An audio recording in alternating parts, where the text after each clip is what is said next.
반갑습니다. 제32강 성장주를 대하는 자세입니다. 네, 부제는 쿠팡으로 보는 성장주의 허세인데, 우리가 주식 투자를 할 때 가치주 투자라는 것은 굉장히 어떤 산술화돼 있고, 그리고 가치 측정을 해서 가치보다 싸면 사고 비싸면 팔고 이런 비교적 명확한 기준이 있는 반면에, 이 성장주에 대한 투자를 하는 것은 가늠할 수 없는 미래 가치를 논해야 되기 때문에 굉장히 힘듭니다. 그리고 심지어 미래 가치가 헛방으로 나왔다 하더라도 투자자들이 거기에 호응을 하면 주가는 올라갑니다. 그래서 이 성장주를 어떻게 대해야 되는지와, 이 성장주를 대할 때 우리가 반드시 잘 가려야 될 게 이 실세하고 허세입니다. 이 실세하고 허세를 가려야 되는데, 안타깝게도 한국 성장주는 전부 다 허세입니다. 그래서 허세를 가진 성장주를 어떻게 대해야 되는지, 이 부분까지 해서 여러분들께서 투자를 하실 때 맞닥뜨릴 수 있는 어떤 흔한 일들까지 이렇게 잘 버무려서 이 성장주를 어떻게 대하는지를 알게 되신다면 훨씬 더 좋은 성과를 내실 수가 있을 겁니다. 네, 그러면 이 성장주를 대하는 자세는 그렇습니다. 미국과 한국 성장주의 차이, 제가 기회가 있을 때마다 말씀을 드린 것 같은데, 미국의 성장주는 잘 될 수밖에 없고 한국 성장주는 안 될 수밖에 없는 그 이유 충분히 이해를 하셔야 되고, 그리고 한국 성장주의 최선의 결과는 주가 유지밖에 안 됩니다. 주가가 먼저 반영을 하고 유지하는 거. 미국 성장주는 주가 선반영하고 이 선반영한 채로 계속 성장이 끝날 때까지 올라가는데, 한국 성장주는 멈추는, 그래서 나중에 보면 실적이 제대로 안 나옵니다. 떨어지는. 요 과정을 밟을 수밖에 없다. 네, 그리고 쿠팡으로 보는 이 성장주의 거품이 어떻게 되는지, 그리고 성장주를 대하는 자세가 어때야 되는지 요 틀에서 보시면 되겠습니다. 네, 그럼 미국 성장주는 이렇습니다. 미국은 금융이 굉장히 발달이 되어 있어서 스타트업 기업의 투자 재원 마련이 용이합니다. 괜찮은 아이디어다라고 하면 자금이 몰립니다. 근데 한국은 요 반대로 금융시장이 발달되어 있지 않고, 그리고 그 투자를 받으면 대부분 그렇습니다. 그냥 3년 안에 상장 못하면 회사 내놔라. 그리고 현재 가치로 성장주로서 투자 재원을 받는 것인데, 현재 가치로 회사 가치를 산정을 해서 받고, 네, 이런 식으로 이제 점점 그 미국하고 다른 길을 가고 있는데, 미국은 스타트업 기업에 대한 투자 재원 마련이 굉장히 용이하고, 그것은 사실 근본적으로는 이 선발주자를 보호하는 이 특허에 대한, 그리고 영업 비밀에 대한 강력한 규제가 있기 때문에 그렇습니다. 근데 한국은 예를 들어서 좋은 아이템이다. 예를 들면 새벽 배송, 이거에 대해서 다른 업체가 새벽 배송 똑같이 따라 한다고 해서 보호받을 게 아무것도 없습니다. 이런 식으로. 그러니까 시장이 커서 시장을 선점을 하는 그런 법적인 보호를 받는 곳에서의 아이디어는 돈이 되지만, 한국처럼 너도 나도 다 따라해버리는, 심지어 자영업자들도 보면 빵집이 잘 되면 너도 나도 옆에 빵집 해버리고, 중국집이 잘 되면 너도 나도 중국집 해버리고, 이런 풍토 속에서 과연 이 스타트업 기업에 대한 투자를 할 수가 있느냐? 당연히 못합니다. 다 따라해버릴 거니까. 그리고 미국은 성장 가능성에 투자가 집중되는 반면에 한국은 조금 다른 성격입니다. 자금 동향을 보면 주식시장이 아무리 지금 핫하다고 해도 자금 들어오는 게 굉장히 소수입니다. 정기예금 지금 정기예금 이자가 1.5%도 안 되는 경우가 많은데, 요 정기예금에 1,000조 원 이상의 자금이 있습니다. 근데 주식시장에 자금이 많이 들어왔다고 해도 지금 고객 예탁금이 60조 원 됩니다. 개인 투자자들의 보유 비중, 주식 평가액 다 합쳐가지고 코스피, 코스닥 다 합쳐가지고 300조 원.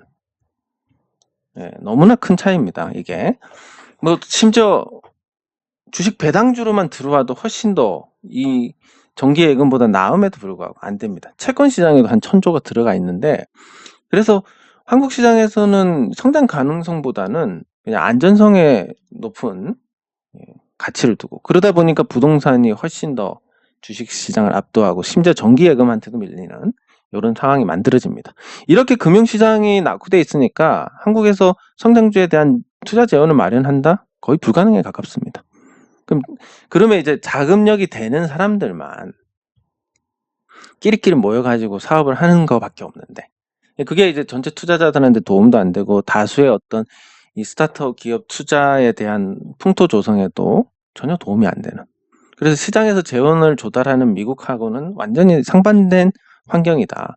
성장 실현으로 미국은 아마존이 원래 없던 회사가 갑자기 지금 굴지의 대기업으로 성장을 했는데, 뭐 우리도 물론 굉장히 이런 부분은 좋습니다. 카카오가 없던 기업에서 대기업으로 성장을 하고, 네이버가 IT 버블 당시에 생겼는데 지금 대기업이 되어 있고, 뭐 이런 걸 보면 우리가 다른 유럽이나 일본 같은 선진국보다는 그런 어떤 변화가 크긴 한데 역동성이 있다고 표현할 수 있는데, 그래도 미국에 비하면 굉장히 못 미치는 상황입니다. 그래서 미국 성장주는 선발주자에 대한 보호, 지속적인 혁신이 가능한 구조, 그리고 광대한 시장을 갖고 있기 때문에 미국 성장주의 주가는 아무리 지금 현재 가치에서 거품이라 하더라도 그것을 설명할 수 있는 환경이 있습니다. 반면에 한국의 성장주들은, 이 한국 성장주는 투자 재원 마련이 어렵고, 만약에 억지로 돈 끌어쓰려면 사채보다 못한 그런 엄청난 가혹한 조건일 가능성이 큽니다. 그리고 성장 가능성보다는 당장의 수익성에 치중을 해야 뭐 시장에서 호응이 있으니까. 근데 그것도 어쩔 수 없는 게 투자자들 수준이 낮아서 그런 게 아니라 미국처럼 시장이 아주 크지 않기 때문에 결국 한국 시장을 장악하고 해외로 진출해야 되는데, 어떤 정신 나간 나라가 남의 기업에 자기네 국내 시장을 다 내주겠습니까? 그러니까 국내 시장 개척보다는 훨씬 어렵기 때문에 그런 부분에서도 문제가 있고, 금융시장 낙후로 정상적인 상태로 이 스타트업을 해서 회사를 키워나가면 상장하기조차도 어렵습니다. 그러니까 당연히 시장에서 재원 조달하는 게 불가능하고, 이렇게 되면 이제 사기를 치지 않으면 뭔가 시도조차 못한다. 그러다 보니까 다 사기밖에 없는 겁니다. 그래서 한국 성장주들은 거품이 100%고 단지 이게 단기 거품이냐 장기 거품이냐 이 차이밖에 없다. 이렇게 단정지어서 말씀을 드릴 수 있습니다. 네, 그러면 대표적인 성장주 쿠팡을 놓고 보면, 지금 시가총액이 70조 원입니다. 온라인 거래액이 21조 원. 아마 올해는 아직 반기밖에 안 됐지만 올해는 한 24조 원 정도 될 것 같습니다. 이미 성장성이 15% 수준으로 떨어졌습니다. 그리고 활성 고객 수가 1603만 명인데 우리나라 경제활동 인구하고 거의 맞먹습니다. 뭐 여기서 이제 더 늘어난다? 조금 가능성이 희박하지 않을까. 1인당 매출 연간 기준으로 $1,000 정도 되는데, 이거 역시 온라인 쇼핑에서 여러분들 생각해 보시면 뭐 한 달에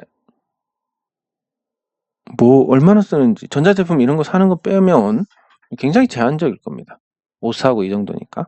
그래서 쿠팡의 한국 유통시장 점유율 절반을 가져가고 영업이익률을 5% 달성한다 해도 영업이익이 2조 원입니다.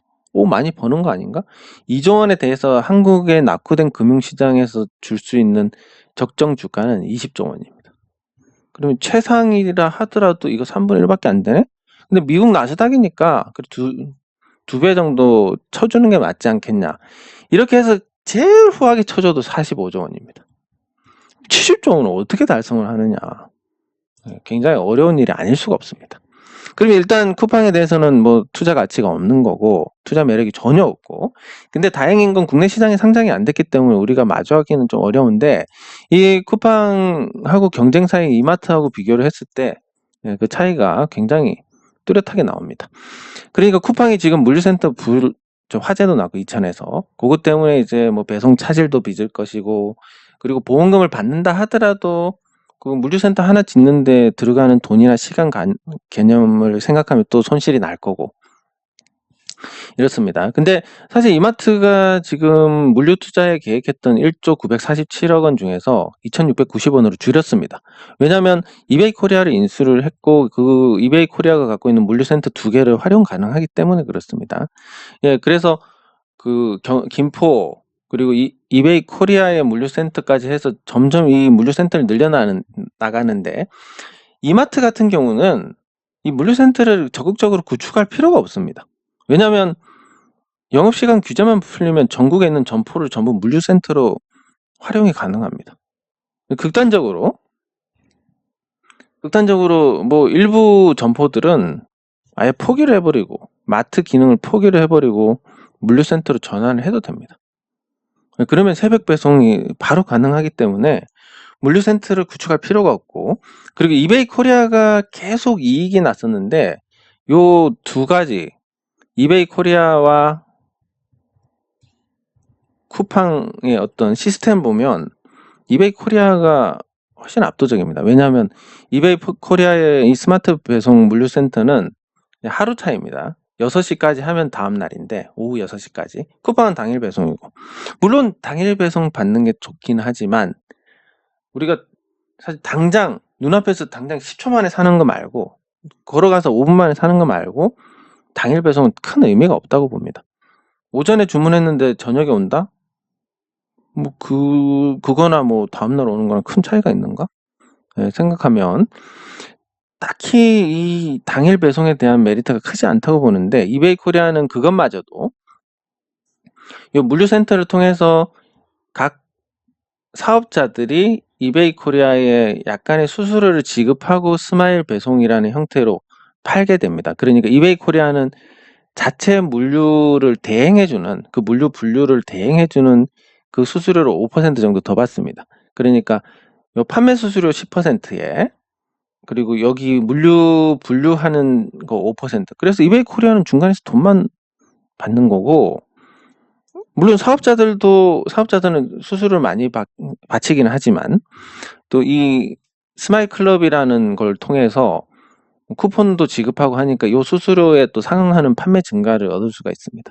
그래서 요 이베이 코리아 시스템이 굉장히 효율적이고, 그리고 개방성이 있기 때문에 요 스마일 배송으로 주문을 하면 잘못하면 쿠팡에서 요 이베이 코리아 물류센터를 통해서 소비자한테 가는 그런 경로까지 나올 수가 있습니다. 그러니까 이 개방성이 있으니까 거기에도 강점이고 효율성도 좋고, 그리고 네이버나 CJ 대한통운하고 협업을 강화하고 있기 때문에 이마트 같은 경우는 시가총액 4조 원대의 이마트 트레이더스의 성장, 이베이 코리아 인수, 이마트24 흑자 전환, SSG닷컴 손실 감소에 요 스마일 배송 시스템을 SSG닷컴하고 이렇게 합쳐놓으면 훨씬 더 강점일 겁니다. 이게 매출이 많이 올라왔기 때문에. 그래서 체질 개선 성공한 것까지, 점포 구조 조정까지 더해가지고 이마트가 여기서 딱 하나 영업시간 규제만 풀어내면, 근데 지금 마트들 이제 적자고 뭐 이런 상태니까 온라인하고 경쟁하려면 지금 규제 있는 상태로는 안 됩니다. 뭐 주말에 강제 휴무라든지 아니면 영업시간 제한이라든지 이런 거 풀어주면 지금 정상적으로 경쟁하게 해주면 되는데, 이 온라인 업체들은 24시간 주문 가능한데 마트는 그렇게 영업 제한을 가한다? 뭐 이게 형평성에 안 맞기 때문에 결국은 이 규제가 풀릴 수밖에 없을 겁니다. 근데 그 규제가 풀리면 쿠팡보다 이마트가 훨씬 낫다고 보는데, 근데 시가총액이 거의 20배 가까이 차이가 납니다. 근데 심지어 이마트는 흑자를 내고 있는데 쿠팡은 누적 적자 5조 원 육박하고 있고, 물류 투자를 지속하고 있고, 이마트는 더 이상 투자할 필요가 없습니다. 기존 점포를 활용하면 되니까. 오너 리스크 크지 않습니다. 근데 쿠팡은 지금 오너 리스크도 부각이 되고 있고, 흑자 전환에 대한 비전조차도 제시를 못하고 있고, 정산일도 40일, 50일이 걸립니다. 그러니까 쿠팡에서 물건 팔면 4, 50일 정도 쿠팡에서 자금을 뒤에 결제를 해줍니다. 판매자 입장에서는 굉장히 큰 손실인데 이게 1조 원이 넘습니다. 매입 채무가, 쿠팡이. 그러니까 이런 부분들, 이마트나 아니면 네이버 같은 경우는 아예 구매 결정 안 해도 자금이 지급이 돼요. 정산이 됩니다. 그리고 이베이 코리아 그 지마켓이나 옥션은 구매 결정하면 정산이 됩니다. 4, 50일하고는 훨씬 덜 걸리기 때문에 아무래도 이 현금이 돌지 않는 쿠팡에 판매하는 것은 그 소매 판매를 하는 곳에서 조금 꺼릴 가능성이 높다. 이런 부분들까지 더해서 저는 쿠팡이 국내에서 아마존처럼 그렇게 통하지는 않을 거라고 봅니다. 물론 또 이런 얘기하면 쿠팡에 투자하신 분들은 공부 좀 하라 뭐 이런 식으로 얘기하겠지만 그것도 나중에 어떤 현상인지 알려드리겠습니다. 네, 그리고 쿠팡의 향후 타격 요인을 보면 네이버가 빠른 정산 도입합니다. 당일 정산을 해줘버립니다. 판매만 되면. 그리고 이베이 코리아의 스마일 배송이 개방성이 아주 크다. 그러면 네이버에서 스마일 배송으로 가고 쿠팡에서 스마일 배송으로 가고 이런 것도 가능할 뿐만 아니라 그 반대도 가능한. 예, 그래서 또 지속적인 적자인데 1분기에 또 적자 났습니다. 상장할 때만 잠깐 반짝했다가 상장할 때도 재고 자산을 늘려가지고 수익으로 잡는 방법을 썼으니까 사실 이 적자 기조에는 변함이 없는 상태입니다. 그리고 쿠팡을 주로 쓰는 연령대가 20에서 30대. 그리고 이베이 코리아가 오히려 40, 50대에서는 1등인데 지금 숫자, 인구나 구매력을 봤을 때 40, 50대가 압도적으로 높기 때문에 쿠팡의 어떤 주류층인 젊은 층 소비가 한계에 있다. 그러면 50대 이상은 이마트 같은 이 대형마트입니다. 근데 이렇게 됐을 때 이마트가 요 이베이 코리아를 먹고 요 주류 소비층을 지킨다라는 관점에서 봤을 때는 쿠팡의 어떤 확장성이 굉장히 한계가 있다. 거기다 롤모델로 삼는 아마존의 영업이익률은 뭐 클라우드 사업부터 해서 이것저것 다 했음에도 불구하고 5%. 예, 그럼 쿠팡은 지금 구조로는 이 아마존의 규모에 도달하지 못할 것이기 때문에 미국의 인구의 6분의 1밖에 안 되니까 여기서 규모의 경제를 낼 수 없다는 점에서 이것조차도 사실 불가능할 겁니다. 쿠팡은. 그러면 초기에 상장주로서 희망만 가득한 상태에서 주가가 이미 최선의 결과에 부합하는 거 이상으로 거품이 껴서 형성이 돼 있습니다. 근데 하나 둘씩 드러나는 약점에서 무너지기 시작하면 고점 매수자만 피해를 보는 이런 구조인데 전형적인 한국 성장주의 이 수순을 밟아가고 있다. 네, 그래서 이런 종목들은 투자 매력이 없다라고 봐야 될 겁니다. 거기다가 이제 지금 성장주 항상 성장을 이끌어오는 과정에서는 오너의 힘이 굉장히 큰데 그 오너 리스크가 부각되기 마련입니다. 늘 부각이 됩니다.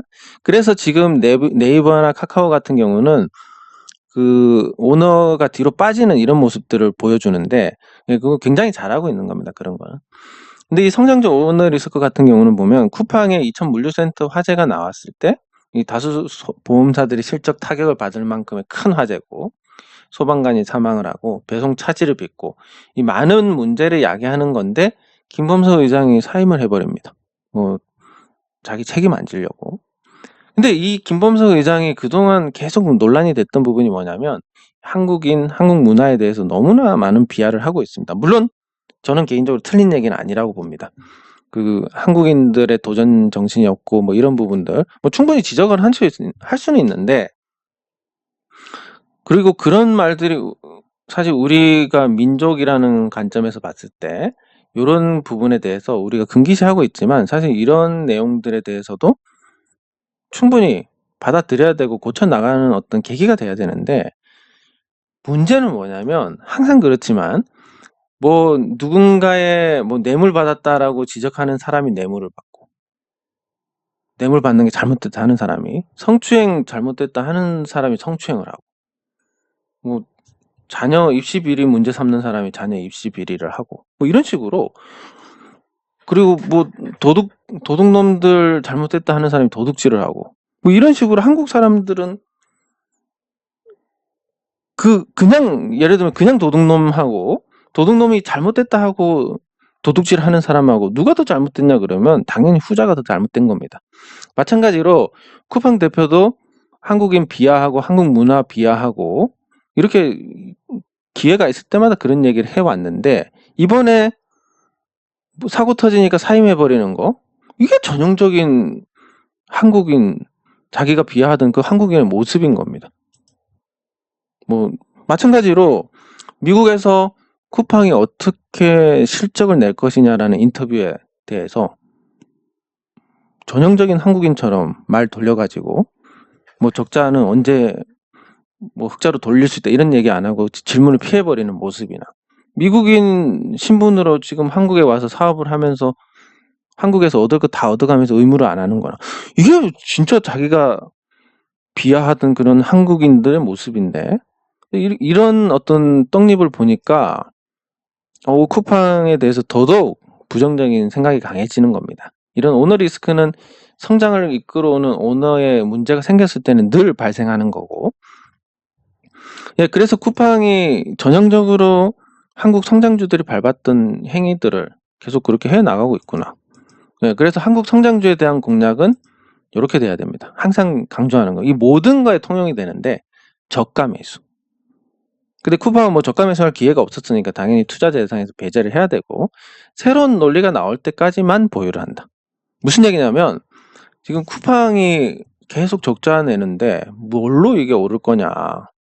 뭐 손정이가 뭐 어쩌고 뭐 아무것도 계속 논리가 나오고 있는데 이번에 나온 논리는 뭐 아마존처럼 한국 시장을 장악할 것이다. 이게 안 되면 어떻게 됩니까? 또 다른 논리가 나올 거고. 그래서 지금 이런 논리가 나올 때 배제를 해야 됩니다. 실적이 나오기 전에 매도를 해야 된다. 뭐 실적이 나올 수가 없기 때문에. 그래서 저가 매수를 한 투자자들은 이 성장주에 대해서 수익 아니면 본전, 그리고 성장주 발굴에 심혈을 기울인 어떤 결과물을 얻는 데 반해서 고가 매수한 사람들은 누구나 다 이거 성장주고 아마존처럼 될 것이다. 누구나 다 알고 있는, 누구나 다 접할 수 있는 그 정보를 갖고 투자를 하니까 본전 아니면 손실이고 그 어떤 노력도 없었고 그러다 보니까 본전인 경우도 사실은 거의 없는, 한국 성장주들이 보면 주가 먼저 선반영해서 이렇게 유지하는 종목들조차도 거의 없는, 그래서 고가 매수하면 반드시 피를 본다라는 그런 결론에 도달하게 됩니다. 그래서 그러면 한국 성장주에 대해서 이런 결론이 나왔는데 현재 성장주라고 해서 오른 종목들 어떻게 대응을 해야 되느냐. 뭐 네이버, 뭐 물론 네이버가 이 플랫폼 인터넷의 어떤 헤게모니를 잡고 있는 상태지만 또 언제 이 인터넷 환경이 바뀔지 모릅니다. 이미 검색은 구글에 많이 잠식이 되고 있고 카카오톡으로 이 헤게모니를 잡고 있지만 카카오톡이 등장하기 이전에 뭐 네이트온이나 이런 것들도 순식간에 이게 상황이 바뀌면서 그랬듯이 또 어떻게 될지 모릅니다. 카카오가 없으면 이제 생활이 안 된다 그렇게 되지만 사실 예전에 네이트온이 없으면 친구가 없다 이런 것처럼 똑같은 상황인 겁니다. 어떻게 될지 모르는 거고 배터리에서 수익이 날지 안 날지도 모르고 SDI도 마찬가지고 삼성 바이오로직스 의약품 위탁 생산해도 이거를 맞출 수가 없고 셀트리온 그룹도 마찬가지고 이런 종목들은 매수 금지입니다. 그러면 어떤 얘기가 나오냐면 공부 좀 더 하세요. 예, 네이버가 뭘 거품이냐, 뭐 카카오 무슨 거품이냐, 뭐 셀트리온이 왜, 뭐 이런 식으로 공격이 많이 들어올 겁니다. 근데 결정적인 건 뭐냐면 지금 삼성전자에 대해서 얘기가 많지만 오른다 내린다 얘기가 많습니다. 근데 보유하신 분들은 정작 편하게 보유를 하고 계십니다. 물론 수익은 안 나겠고 한 2, 3년 지나면 다른 거에 비해서 상대적 박탈감이 있겠지만 삼성전자 주주들은 삼성전자 나쁘다, 삼성전자 주가 안 오른다 해도 별 신경 안 씁니다. 뭐 그렇게 설사되더라도. 왜냐면 회사에 대해서 어느 정도 믿음도 있고 안정성도 있으니까. 근데 요 종목들에 대해서 그 약점을 조목조목 짚으면 요 보유하신 주주들이 아주 발끈합니다. 특히 셀트리온은 장난 아닌 수준이고 그게 뭐냐면 역설적으로 그만큼 불안이 크다라는 것이고 한국 시장에서 LG화학이 뭐 해외를 상대로 전기차 배터리를 생산한다. 그럼 해외 시장에서 예전에 중국에서 한국산 배터리 금지했듯이 이런 거 한번 터지면 끝나는 겁니다. 국내 시장, 믿을 건 국내 시장밖에 없는데 네이버도 뭐 라인이 일본, 대만, 뭐 스페인, 인도네시아 이런 데서 있기 때문에 해외에서 자국 메신저가 부상하는 순간 끝납니다. 그런 점에서 카카오가 그나마 나은데 카카오가 카카오톡으로 돈을 벌어봤자 뭐 얼마나 벌겠습니까? 그것도 좀 한계가 있는 거고.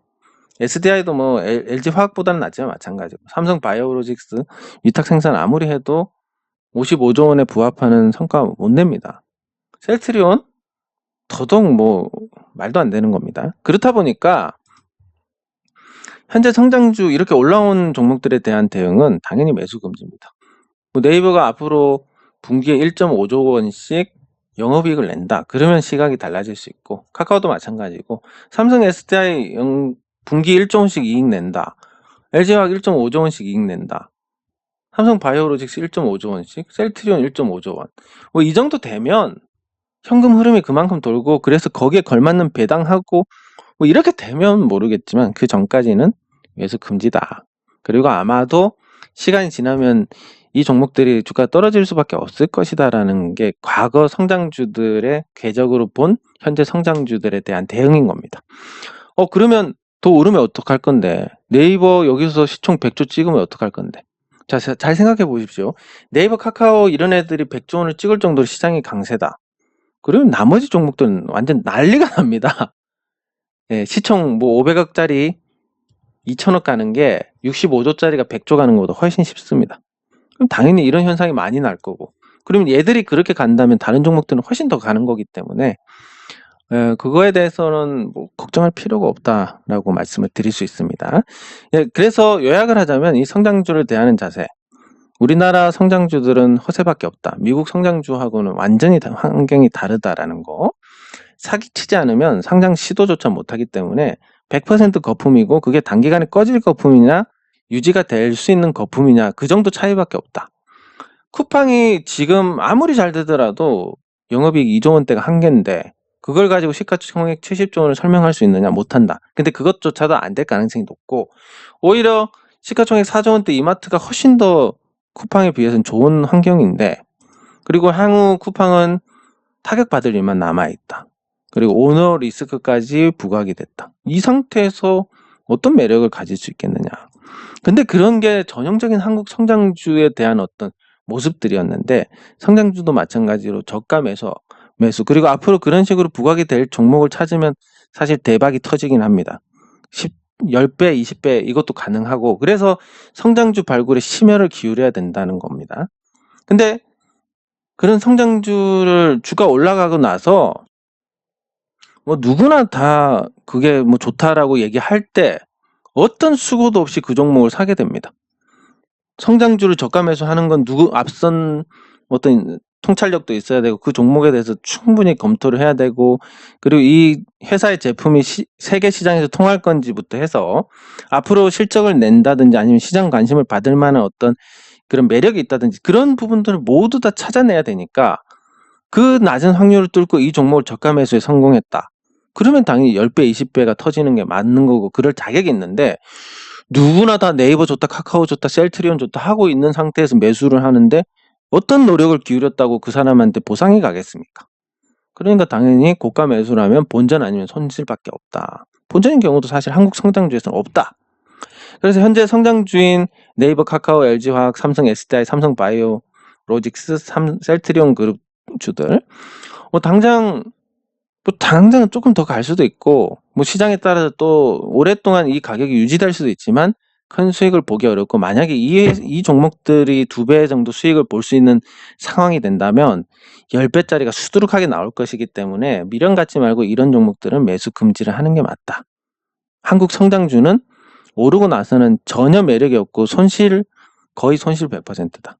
그러니까 한국 성장주에 대해서는 미국 성장주하고는 완벽하게 다른 관점에서 보셔야 된다라는 것을 이번 영상을 통해서 말씀을 드리는 겁니다. 네, 이번 영상은 여기서 마치도록 하겠습니다. 수고하셨습니다.